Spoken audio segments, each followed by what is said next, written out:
Nous lisons dans Ésaïe 46:10, « J'annonce dès le commencement ce qui doit arriver, et longtemps d'avance ce qui n'est pas encore accompli. Je dis, mes arrêts subsisteront, et j'exécuterai toute ma volonté. » Oui, les yeux de notre Seigneur purent voir au travers des âges, dans l'avenir, et ceci dès les temps anciens. Combien de millions d'âmes pourraient être sauvées par son sacrifice? C'est pour cela que le Seigneur lui-même a rendu grâce et a rompu le pain. Et il ajoute, « Prenez, mangez, ceci est mon corps qui est brisé pour vous.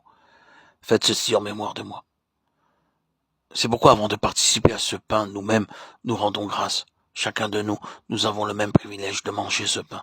C'est par ce moyen que nous commençons à comprendre, nous aussi, combien par ce seul sacrifice, ce sacrifice parfait, puissant et merveilleux, nous aussi, nous sommes rendus parfaits. Parce que le pécheur, quel qu'il soit, par ce seul sacrifice, est rendu parfait comme lui-même. Car en lui habite corporellement toute la plénitude de la divinité. Vous avez tout pleinement en lui, qui est le chef de toute domination et de toute autorité. Colossiens 2, 9, 10. Le Seigneur désire que nous soyons remplis de sa plénitude, afin que nous soyons parfaits nous-mêmes dans sa perfection. Il dit lui-même, soyez donc parfaits comme votre Père Céleste est parfait. Matthieu 5, 48. Cette perfection ne peut être atteinte par l'effort humain. Le Seigneur Jésus-Christ lui-même qui est mort et ressuscité est notre perfection.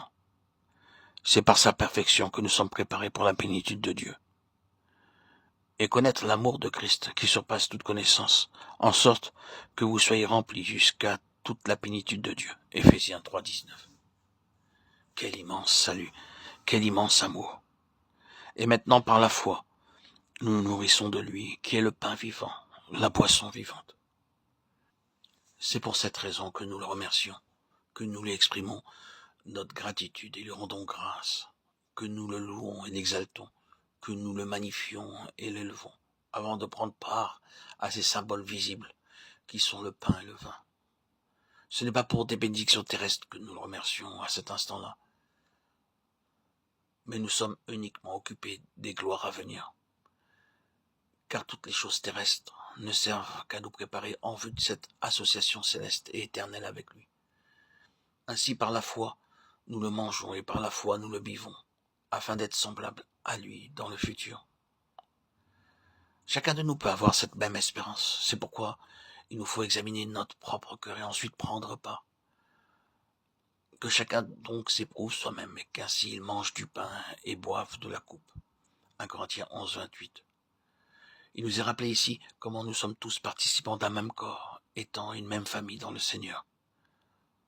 Puisqu'il y a un seul pain, nous qui sommes plusieurs, nous formons un seul corps, car nous participons tous à un même pain. 1 Corinthiens 10, 17. Nous sommes donc tous à ses yeux et pour lui également nécessaires, précieux et de même importance. Peu importe notre ignorance naturelle, notre état inculte ou notre stupidité devant lui à ses yeux, nous sommes tous également précieux, nécessaires et importants.